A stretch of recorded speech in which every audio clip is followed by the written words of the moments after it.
Hi guys, welcome to Tech Team channel. Hope you are doing well. In this video I'll be showing you how you can change photo format in iPhone. So let's go to Chrome first.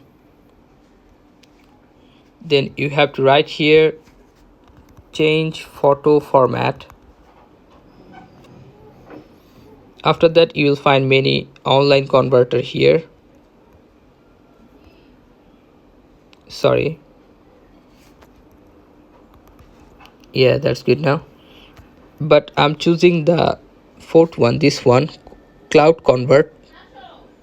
Click on this and you will find this page where you will find convert JPG to any JPG, GIF, EFC, PNG or any. I'm choosing this JPG to PNG. So I'm selecting file. You can see the red button, select file, photo from library. I'm choosing this file to convert.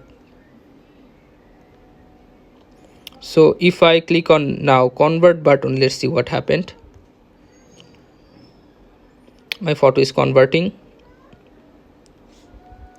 My photo was on JPEG and it is converted to PNG. It is processing. Okay, my photo is converted. Now you can download it from here. You can see the green button, download. If you click on this, your photo will be downloaded in your device. So guys, this is how you can change photo format in iPhone. So guys, if you find this video helpful, then please give a thumbs up and don't forget to subscribe the channel. Thank you so much for watching the video.